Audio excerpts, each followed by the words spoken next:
Giniit ng dating Executive Secretary ng Administrasyong Duterte na ang Defense Secretary ng Aquino Administration ang may ipinangako sa China noong 2013. Pero pagpunto ng isang kongresista, may arbitral ruling na noong 2016. Kaya dapat ay hindi na ito itinuloy pagkatapos niya. Nakatutok si Jonathan Andal.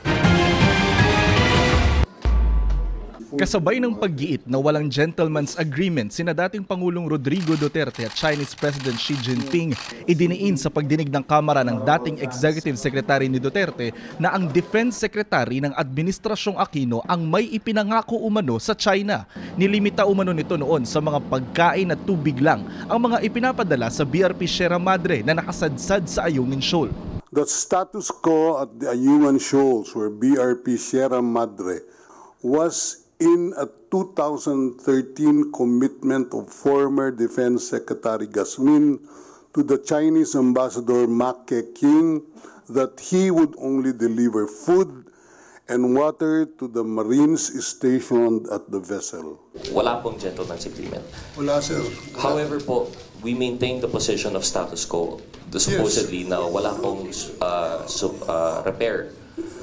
No repair whatsoever. Wala pong gentleman's agreement, but there was an agreement in public of, there was a policy not to repair the BRP Sierra Madre. That is quite a revelation for me, Mr. Chair. That was not during our administration. It was the previous administration. Pero ang alegasyong yan hindi batid ng kasunod na Defense Secretary ni Gasmin na si Delfin Lorenzana. There was no such thing transmitted to me by Secretary Gasmin. But it is not true that we did not do some repairs because in 2021, that was the start of binomba tayo ng water cannon ng China because they claim that we are bringing repair materials to Sierra Madre. We did the repairs until I left office in 2022. So tuloy-tuloy yung repair na yon ng Navy. Sinusubukan pa namin kunin ang panig ni Gasmin. Sabi ng ilang kongresista, kung totoo man ang kasunduan noong 2013, dapat hindi na ito tinuloy ng Administrasyong Duterte dahil 2016 ay may malinaw ng arbitral ruling na nagsasabing sa Pilipinas ang Ayungin Shoal.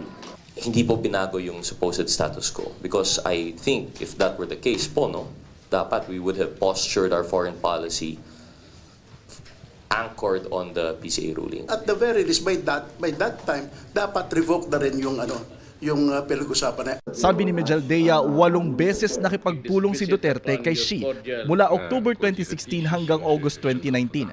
Sa ilang sinamahan ni dating National Security Advisor Hermogenes Esperon, wala umano siyang kasunduang narinig. Sa halip, what the President said was, Mr. President, I want to inform you again and make you aware that we have the arbitral ruling. We want to take advantage and explore and exploit what is in our sovereign, what are in our sovereign rights insofar as the EEZ is concerned. And so they went to talk about fishing rights in Bajo de Masinloc, as well as the exploration and exploitation of resources under the sea, the seabed, more specifically on oil or natural gas. Iimbitahan sa susunod na pagdinig si Gasmin at si dating presidential spokesman Harry Roque na nagpalutang ng di umano'y gentleman's agreement pero hindi ang dating Pangulo. No need to invite the former president as long as nakukuha naman yung information coming from the current policymakers as well as yung sa former. Para sa GMA Integrated News, Jonathan Andal, nakatutok 24 oras.